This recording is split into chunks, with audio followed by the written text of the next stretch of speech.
Lesson 2 का जो part है दूसरा, जो कि हम आपको पढ़ाने जा रहे हैं, बीजांड की संरचना क्या होता है।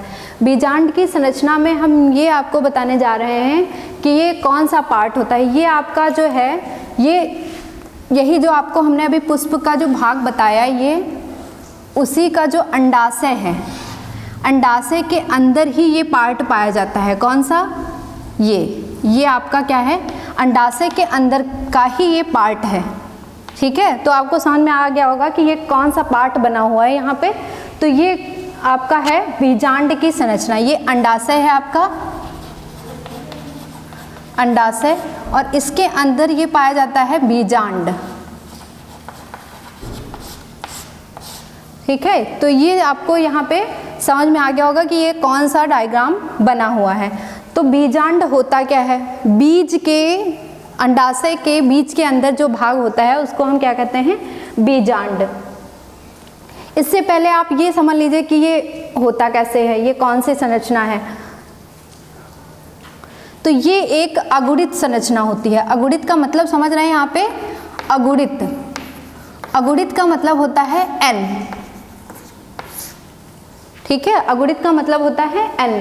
इससे ये है कि इसका डायग्राम बहुत ही इंपॉर्टेंट है, इसलिए हम आपको इसमें समझा रहे हैं कि ये कौन सा पार्ट होता है। ये आपका इसी के अंदर का ये पार्ट है, यहाँ पे बनाया गया है। इस पूरे जो भाग को जो गोलाकार दिख रहा है आपको, इसको हम कहते हैं भ्रूण कोश। इसको इंग्लिश में क्या कहते हैं? एम्ब्रियो सैक कहते हैं। ठीक है, इसके अंतर्गत जो है, इसमें कोशिकाएं होती हैं। इसमें 8 कोशिकाएं होती हैं, जो आपको हम इसका जो डायग्राम है अभी बाद में अलग से अच्छे से बता देंगे कि इसमें कौन कौन से पार्ट होते हैं। यहाँ पे कोशिकाएं होती हैं। इस पार्ट को हम क्या कहते हैं? यहाँ पे प्रवेश द्वार होता है, इसको हम कहते हैं माइक्रोपाइल बोलते हैं। और ये जो पार्ट है इसको कहते हैं हिलम, हिलियम बोलते हैं इसको। ये जो यहाँ पे कोशिकाओं का एक बहुत बड़ा सा होता है जाल, इसको हम कहते हैं यहाँ पे कैलेजा। इसको क्या कहते हैं? कैलेजा। इसके बाद में जो पार्ट होता है इसको कहते हैं इंटीगुमेंट।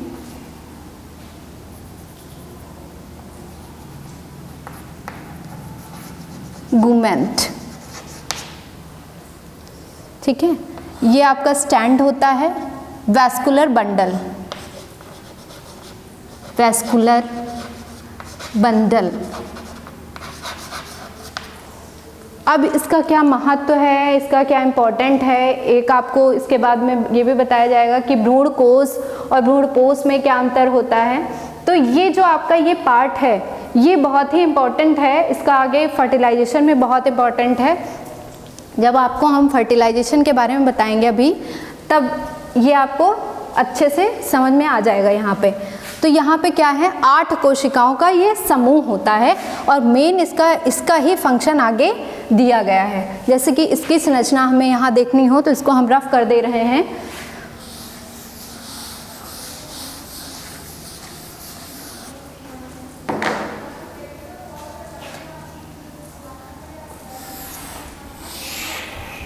ये यहाँ पे कितनी 8 कोशिकाओं का समूह होता है। इसको हम ये कहते हैं, ये होता है एंटीपोडल। इसको कहते हैं हिंदी में प्रतिमुखी कोशिकाएं। क्या कहते हैं? प्रतिमुखी कोशिकाएं। और इनको क्या कहते हैं? ध्रुवी केंद्रक। इसको क्या कहते हैं? ध्रुवी केंद्रक कहते हैं। और ये यहाँ पे 2 जो लगे हुए हैं इनको हम कहते हैं सहायक कोशिकाएं। क्या कहते हैं?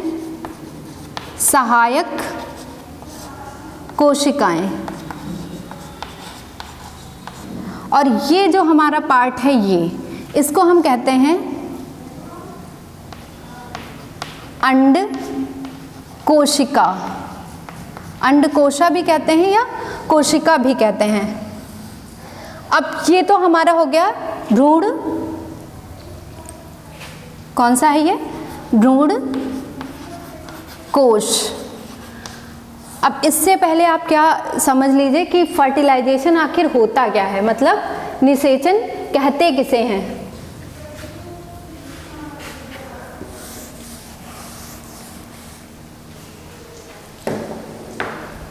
आपको यहाँ पे बता दे रहे हैं क्या होता है निषेचन।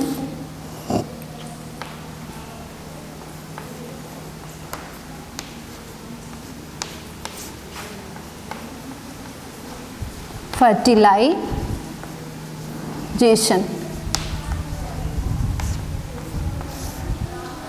मेल गैमेट है,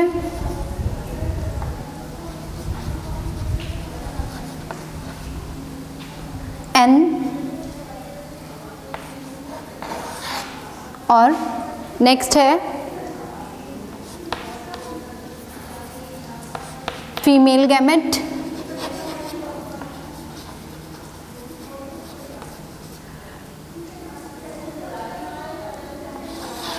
एन। एन और एन मिलकर के यहाँ पे क्या बनता है, 2n बनता है। क्या बनता है, 2n। अर्थात हम ये कह सकते हैं कि दो विपरीत लिंग वाले गैमेट्स का संयुग्मन मतलब मिलना क्या कहलाता है, युग्मक कहलाता है। युग्मक कहलाता है। और युग्मक ही क्या कहलाता है, आगे चल करके ये क्या बनाता है, एम्ब्रियो बनाता है। क्या बनाता है, एम्ब्रियो बनाता है। क्या बनाता है, एम्ब्रियो, भ्रूण बनाता है।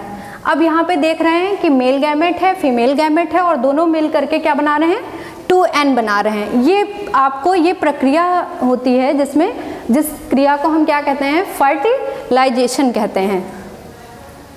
अब यहाँ पे क्या है, 2n तो यहाँ पे बन गया। अब ये कैसे बनता है, ये होता है